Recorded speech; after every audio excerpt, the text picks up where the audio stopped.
Coming to Masom Tuang Ania Tiringo Tila Anilowa Vanin Moya hi Oma Iconatela Arondin Sua style hi Kadu top Tailawa Coming to Vaimonia Calaran Sector took a Vanin Kini de Vanin Ki Tingal Ringota Kati and Chi Introduction Confilu took Neha Harkop Main Matuan Coming to Mastea Ania Lal mga izuala ani boka mazul tea te ponia min kang altuk indu do min ko theya mase makvede chu min ko lo chu anin ke ei ngai lo ni ai anu za thak mon ti mai the nu za thak mi lo ni o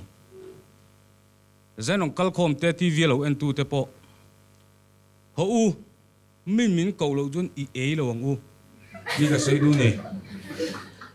mi cầu lâu lai e chút thì apui tin lâu thak ha tra audience thade tu ni la kutan beng dur durang tu na the han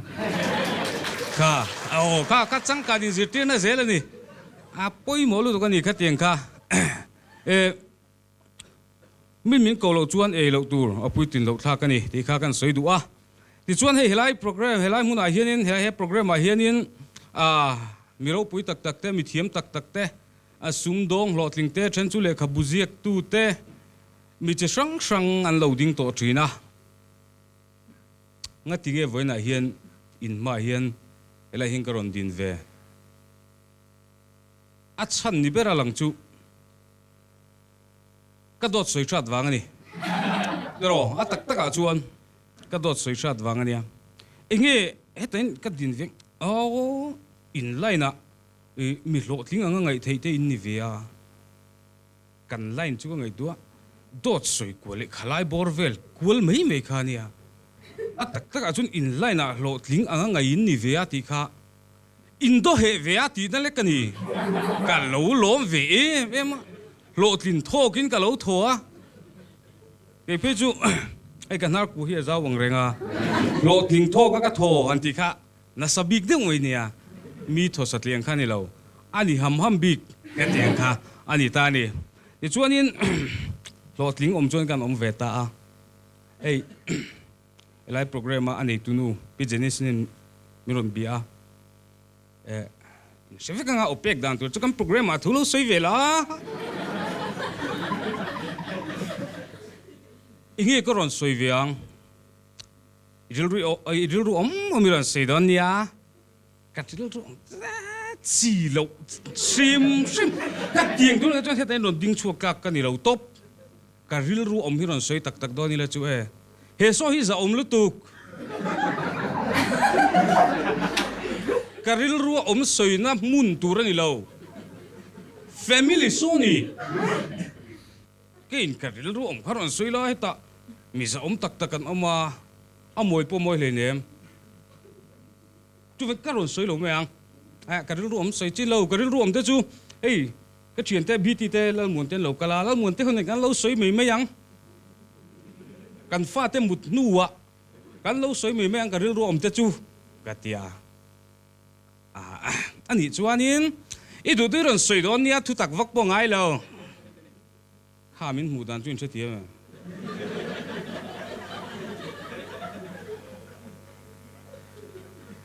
helai program em pu van nei tluang ate John chan ate pula ram moi ngen te ho te ti mi bon tak takin thun lo soi to khang ho wa biak kan pu van nei tluang ate pula ram moi ngen te ho ron thu tak vak pong ai lo ati garing lo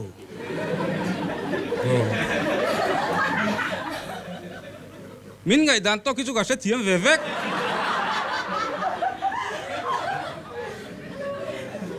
thu tak pong ai lo min ti deu bi khera thu tak ka lo soi ve du reng thei thu tak se thiam lo tu rai min ngai de wani mo mishing hi thatakin in tri tang u ti tiat lekini mai la puitling kan ni ve to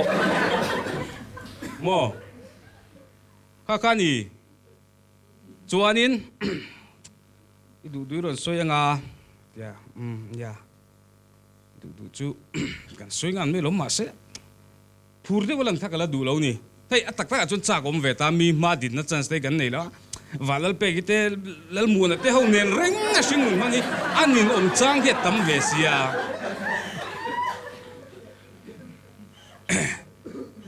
ai zol varanda dur tlanga kan oma ai zol takhi ka kal khat emi mai regency kal na chance te ni ve a chang kang deu ni kan tan chuan kan hotel share ve te chu a mai pulau dor petrol po kan ne a mai pulau dor ni reng chung se petrol po ome khang bor ve kan hotel share ta ni chu ti lai kha ting som na chang kang deu han don te kha chu kan tan khana lom om velu tu ka ni nya ma se chuan nam tur kha kala zong ani ke ni chu kan mel te thalowa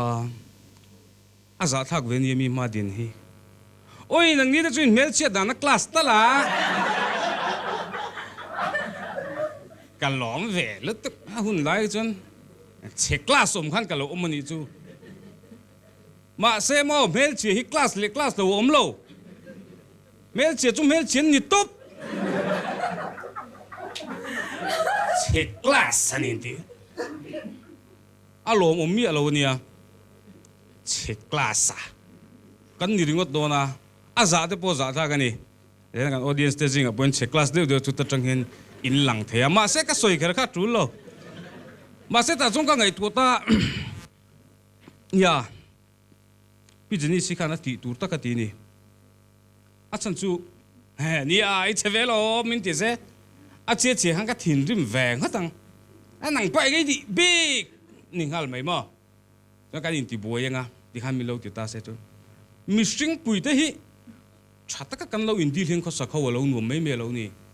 chu poi mo lu tu ka ni kan nun ho na hian ka scooty da dan kha ka tan chu na nuam viu di mai the ya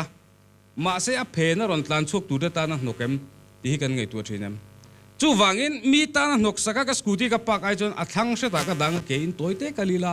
kho sa kho kha lo nuam mai lo ni mi ta na nok sak ni le mi poi soi tu ni ta hi hlawila kan ram hi nu mani nga kan nam hi nu mani mai do ni chu vain chu thang thar de a po hianin kan zirna sathi poi mo fi min ka sia mi ta na nok sak ni hi lawang u ti hi zene ka soi non du ni kha ka chu sei dang kal phung chu class ri lo mo kan lu dik chat nei poi na tak kan kha thu soi thiam ti da na ya zir lai te point la ni hlo manga ki ma tang he zir tur khat tam mi de yan al che thiam lo thina chu ni ta ni ti chuan ka soi tong deuh khanin ti khan ngei om deuh mai khan min ron ti ta se la kan ho tu nu khan ya i mel chu che ve tho ma se chu soi chu ngai tha chak ve tho ron soi ram la mel kan en le nem ron ti ta se la nang poi nge ni bi mi chuk chi ang si lo ti ta la ama sim kan mi chuk chi ang lu tu he program ni tui lo ti tlat tai la kan in ti buayenga chon youtuber ho khan anon ti don ta ni pi jeni sin pu Mastea chu ka tu man ni anon tianga nang ni khan lo enanga lo comment nga chu kan buan nga so sang zel nga youtuber ho kha kan en tluk tu nga kan en tluk kan nui kan comment nga kan bo ru ka so sang zel nga ho te kharam pum ho bin kan buai pui loi me don ni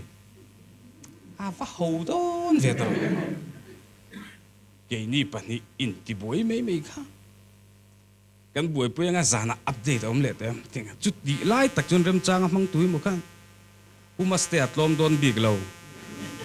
pi jeni se le pu Mastea chung chang update ha bing ano update lot lenga atuk jing apakhatin boxing ring an ching fel do nem ni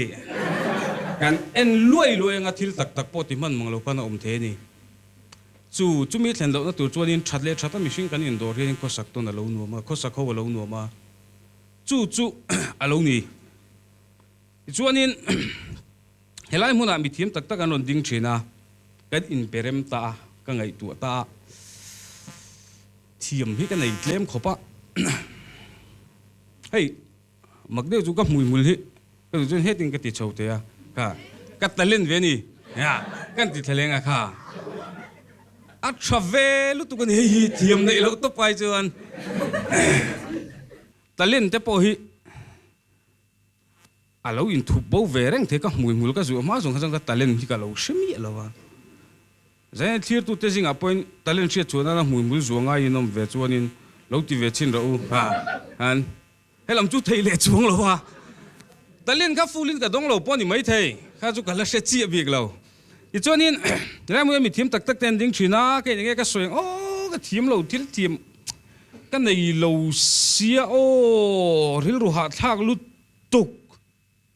ka ti ta ni ma se ka ngai tua ke ni ang ta hi chuanin thil thiam hi alo harang renga zirna kong ate phejon chuan tur kan nei lo khopa kan primary school kal na the chu pona kan in khel lai laya dara ron ria yas to lok dar kan hanti ka tieng ta ka chun thiam na zir chu kha har vel tu dar ron ri kan ti de kha tun lai mi de chen bela ron ri an lo ti le to ka chu tieng school atang chu ka han zir chuak ta ne thiam na nei kha lo har lu tu ka ni ke phe chu ka van du ya ka pian ma ding ka nu le pa min thi sana atak tak lo engin oi lo ka pian ma kum ne ka nun min boral sana sei ban ya tum ta ri tieng chuanin harasa takin nun hi ka mang chovia gumli mi ka ni lai ka ngong ta na nga ya sei ban ga tum doctor tan zai sula ti chuanin dam chunga lu nei lo om to mai tur ka ni lain ting ka ron dam chuak vele a ti chuanin nya khat tieng primary school atang ha ka han zir chhota high school kan han kala kan zir tir tu manipur atanga ron kal te khan mi lo zir tir ta lal mangai jola stand up say what is the full form of UNO a har ngoi ni kan tan hi chuan what is the full form of UNO is gan a hoi to lo sim sim ni zir lai ka chu tieng ni tan chuan in helai mun ron din te pokhain thla sun om mem theit ani ta ma se chu ti rual ro chuan khoi atanga sei lian nge kan ni ti ai chuan enge ka gol ti kha apoi mo lai chu ani jok ta ni mishing nu na hian kan seilen na mun hian in kan nu na hian na thalo zong hen ra hi a chu na sa thei lu tu ka ke nge po hi kan ya tak taka fiam tu kan soyang deu kha ni ya bi ho sa chung ko tanga sei lian kan ni lova le kha thim kan ni lova school tha kal ngai lo kan ni ya chung te chuanin in kil toina min nei tirin thil tam tak ti ngam lo phanan mangta ila voina hian in mading tu ri ka om lo ang han tingo tila om chu ka omanga ma se karon ding lowang thi ngot big thu om le nem in mading tu ri ka om lowang han tingot we dik chuang lowa om chu kan om thowanga ma se min som lowang a bob lo ka lak shat la ko mai tieng chuanin zaina thupuya han lu don chan taila music te ka lo siam ti lo ni kalai bor vela lo tu na thupuya lo lu don chan taila tieng chi te kha plan mu mal deuh ka lo nei lo a poingot mai tieng ka ron kalpa vel me ka ngai tu chop mai mi ni ka ron soi thil tak tak ti ka soi du ni ma se amoi lo le me thil tak tak ti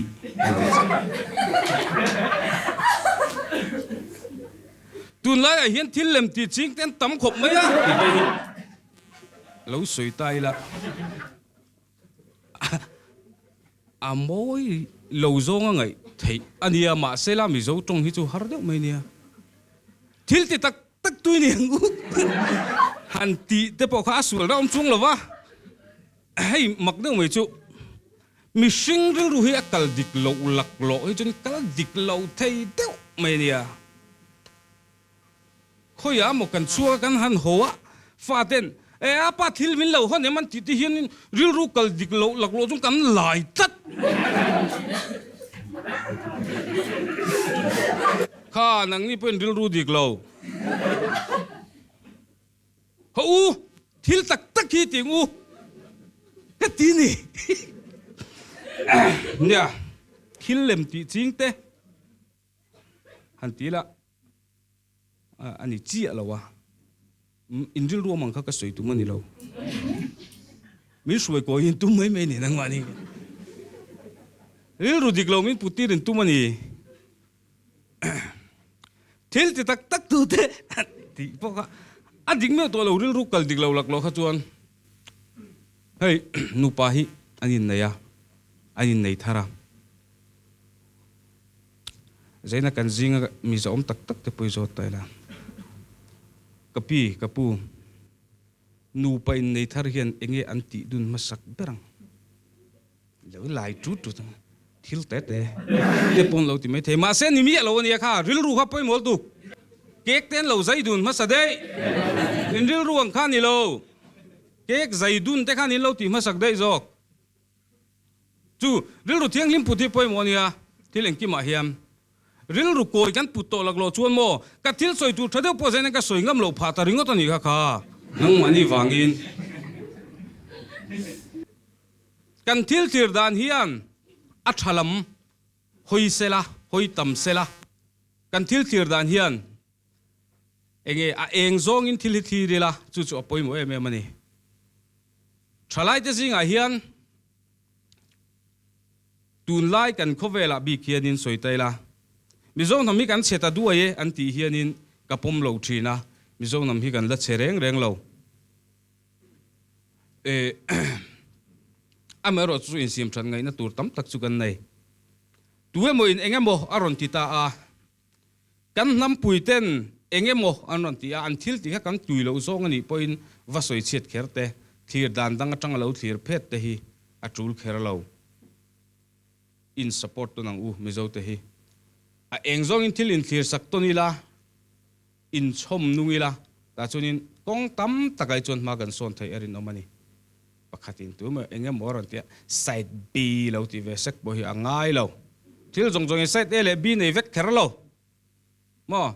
thil ron lang akha phur taka kan in thlir thiam sak te hi kong tam taka chon angai ni a thena jon side a le side b thlir ngai thil tam tak te po omang chu tin mi pa te abikin mi chi te chu soi soi ngai lo tin soi chit ngam vak pon ni lo wa an ron tran rual vai chuanin poilu tuk kani mi pa te hin me che thil thlir dan om tok lek lek a thil thlir hi kan nga ta lu tuk tu lai ko vela hian me che soi om tok lek lek hi kan soi na sa ta lu tuk helai hi kan in sim that angai vi wing ka sia kan thil thlir dan te pa sela kan ngai dan te hi pa ro se me che soi om tok lek lek hi soi lo ngu social media te hiam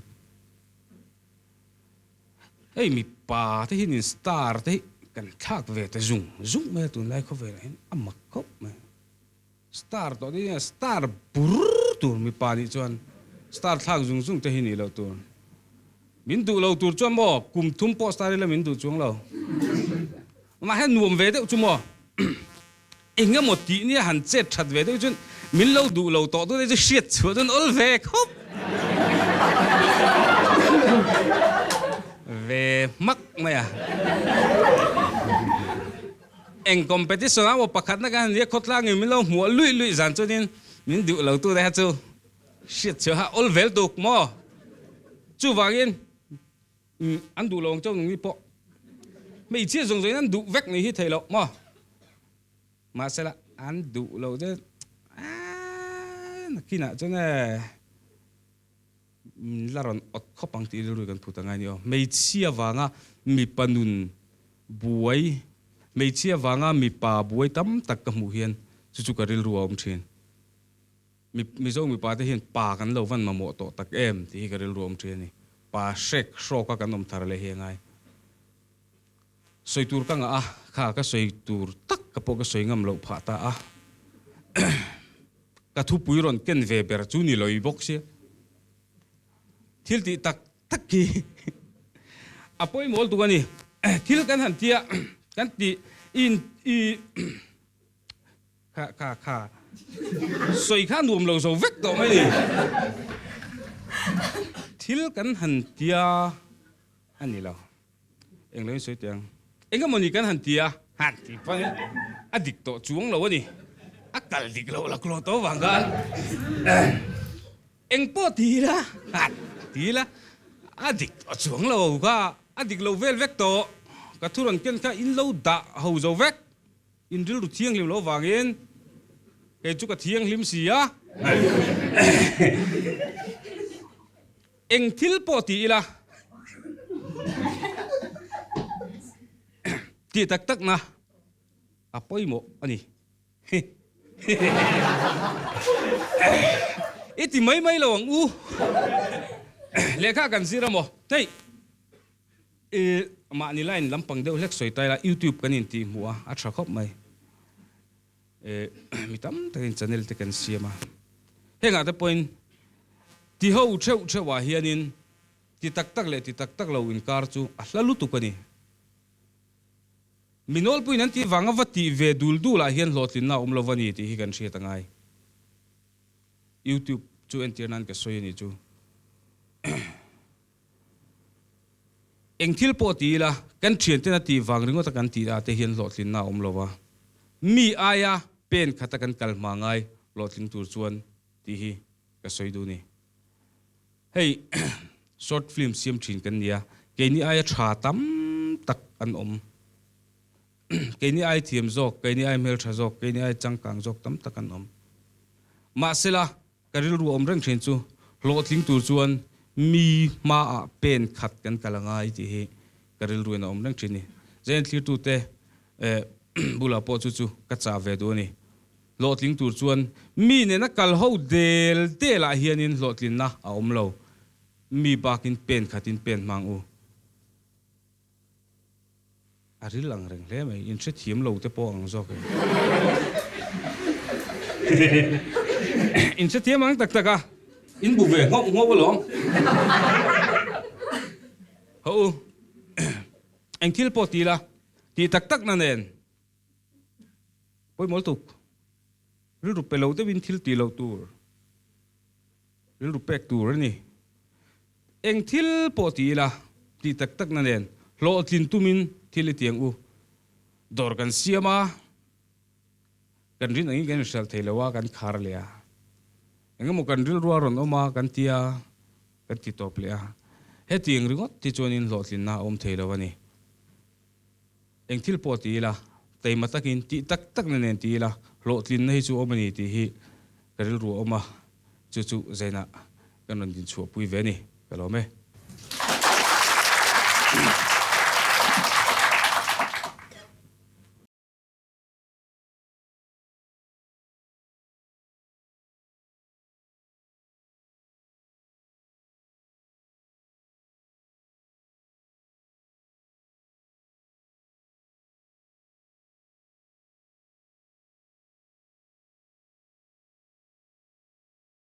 Ole kan channel clear tu telat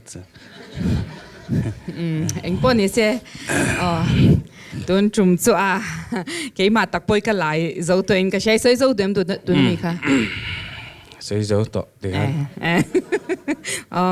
Mastea lo mom le me kha ka som dan te aron soya dot soya thiam zia te pokha ka lo shele zuala YouTuber te pokhan ron ti chuang lo ula khang kha thil tak ani mai the ani lo mai thei boka eng pon ni se dot soya thiam awanga som chu kan ni chia lawa kan ngai sana wang te tin mitam takin kan lo hlempui thin zia te tin hemi phena an na tho te kan va mu sak chuang lo nangin an thorim dan tur te kan lo ngai to ve china kan ngai sanga tin thil pakhat kan soidu chu hei ka va som khan puma puya puro tluanga ani noya hetianga ron ni hian nia ti mai tiang aza thiam ka ti em makha khan karil ru ne masabera ka va biak khan ani te som to em ani te lo soi khal chu at ni theido nem me ani te point soi phot se kha ron tia khalai te po kha ayu paza te tin min cher tu te enge ni he kan zana kan lan tir na te kha anu na han kalo mungala ani chu ka kom to tin tu na kanin biak mek lai hi chuanin champhaya jina karil ro chana oma amai ro chu nangma hi karon be phot chia eng poni se rem chan de chuan ni poina lo she thia mang thumin ron soi sakla ka du khop maya ka tia chu tiang chu kanin biak dan ani aba kha chu amana alo shat ve dan ron soi kha chu in lo ngai thla to kha chu eng po lo ni sela zanin ron kal khom te po ama wanga ron kal hitam takanom karinga tin TV le YouTube lo min lo clear tu te po inin nga hlel karinga ti chuan zona te kan nei hlomin karinga masaberin zona kan lapotang o coming to lalbiak lo ania BT timing ko thina government ring son squad college atanga ron kal kan he tu na yanin that sem kani karon zo du ma sakber chu zaina khanin thiam nai nei wang lovin dot soi rat wanga ronding chok ni khan in soya chu wang chon dot hi mizo culture a hianin in zirtir zel chin ni em tin education lama te hian tel chin ni em ti te le dot kha invest tel thei aniam ti te kha kan mi thiam sa te thu soi tang khanin karon zot ve tu ni kalome ka changal them nia dot thi kan history apon lan na rei to khop maya lian chiari te chungchanga khan an palai ten dot an soya te khan anin nei lo phani kha chu ven to thi keima ti chuni lawa a rei to lu tu ga di tin hey dot soi kan shrata ti te hi kan eng lo ta ni kan soi zau du lo ka chut lai chaw arem chuan mizoram an dot soi ei zong hi class nin kan in thena ni class 1 class 2 kan te ke ne class 2 kan nya kan re thei member ka re thei ko chon dot soi ei zong dang thoro chu class 1 an nya an ni chun ho sa mema an motora te VIP light ten chia mi puipan kan za lu tu kan ni chu wangin dot hit bo tum mai la kan hama hianin abo don lo kan nam nu na tang hian alo omzel don khala ka chu asana injir ti rangai lo automatic khana ron thleng ve top mai don ne achan chu dot soi class 1 ho kha kan ngai san ma wangin khatiang ni ve chak na kha kan nei nga mo dot soi class 2 ero kha chu engi mo chen kha chu promote te po kha chakopin ka shia khala ya kha chuan ei zon na le khami enge ni athiam na lam shim shim atang kha chuan in dot soi class 2 te kha chu promote zeli la tiro kan textbook ate po hian la telila chakopang atro aziak tu ate po hian la som duang chi karing min som me mang achan chu kan fing to la kan nam hi mo som don zona kan la le photang o coming to lalom sangania government Johnson College atanga local ania 4 semester July nin Department of Mizo atang local ani ka zona chu hetiang din mun lo thleng tur hianin rin omna teimak na le tur chena tamtak enge kong sang sangina soi thenga chung hetiang idin mun lo thleng tura ilo patlang to kong pathum nang mana poimo itmm kong pathum che min shil thengem nia ka tuna ka din mun hi aro puita lua etina ani san lawa ama ai ka chunin izia to menon ti nang dewa kan lo ngai taila nia poimo deu oma mishing nan hlotlin na turian keima chuan keima tanga ka soi thei chu taimak na ni sela hey video editing chungchang bi ka heng kan soi du chu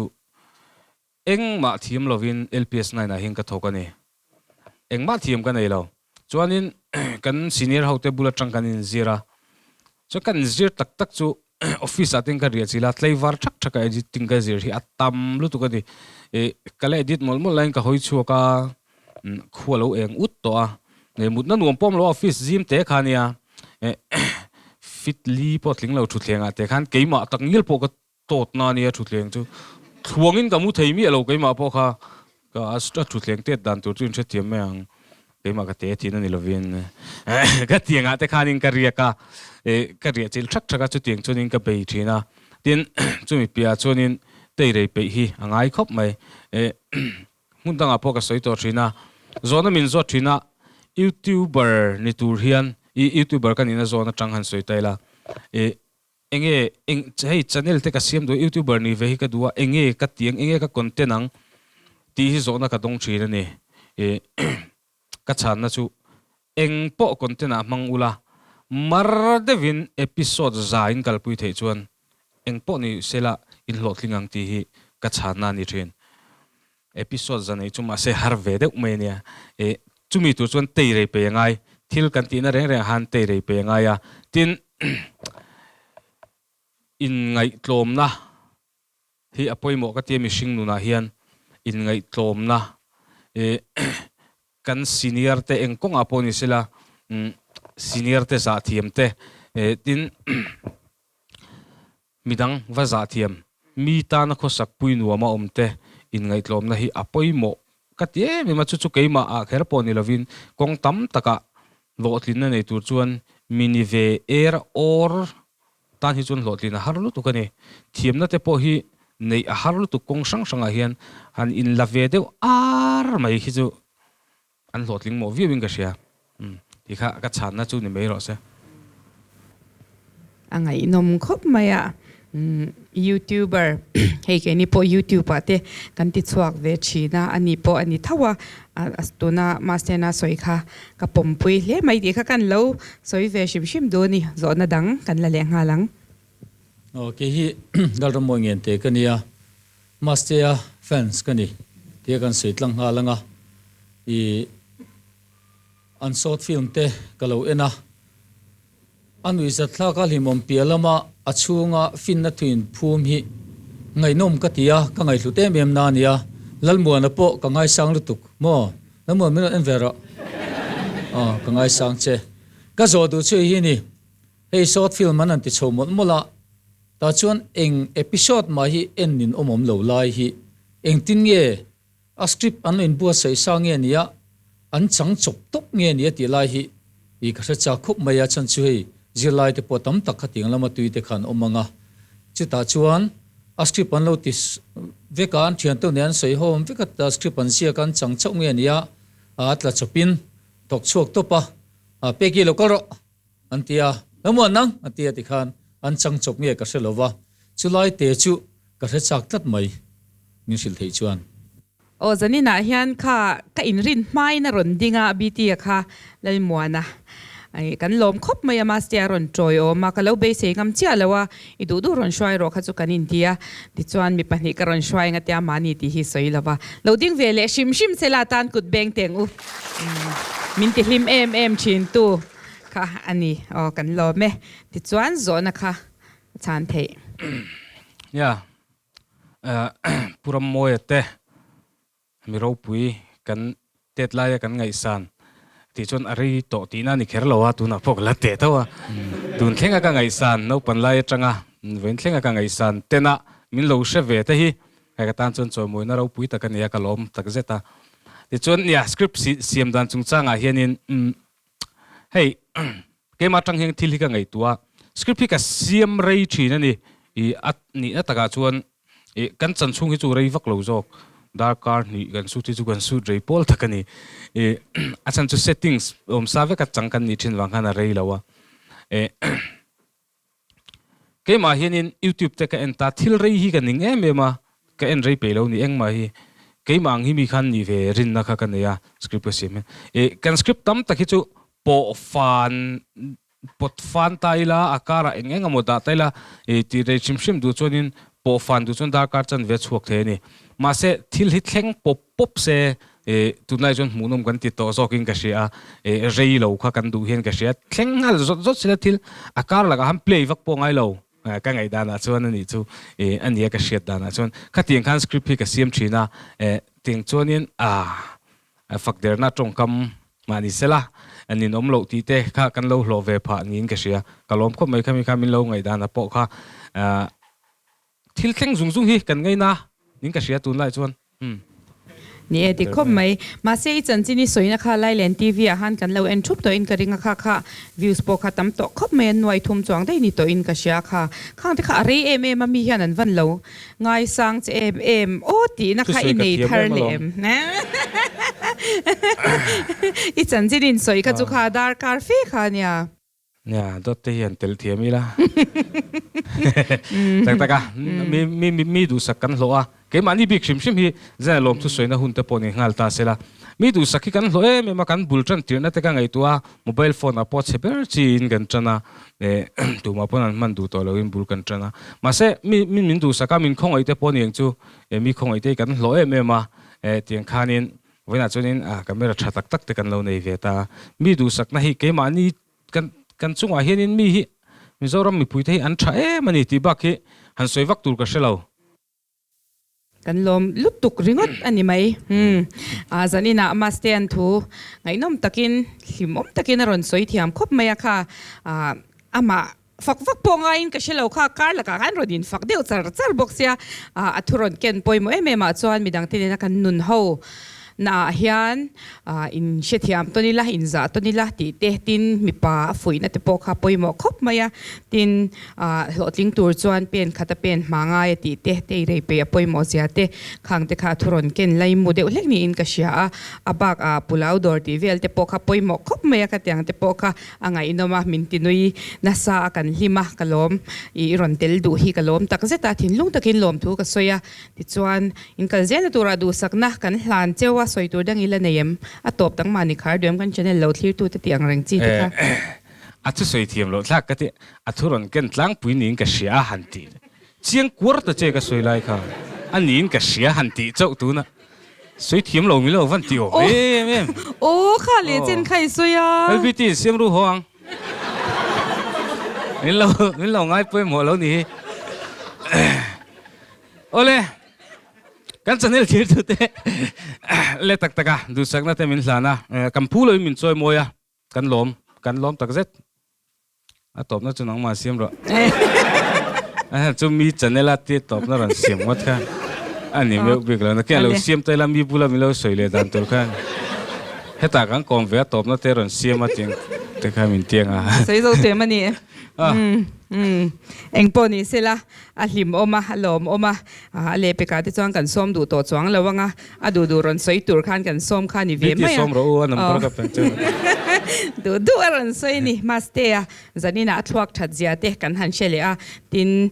min ti hlim thiam zia te kha kan han muwa ke po ha ka lai che de ra soi tur po shelo ten min han siam velania tv ma mo ke ma sho ngai khan ma channel khati khan ron promote le der mai boka lom om khop mai heng poni se an channel te in lo thlir chun zomanga YouTube lama te po tan in lo lak puyanga in lo subscribe zel bokanga tin ke ni point ngak lel takin in thil ti chwa tur te kan lo thlir chun zom zelang ti khan kan top mayange kan lom lu to ke nge ke ni po kan lom e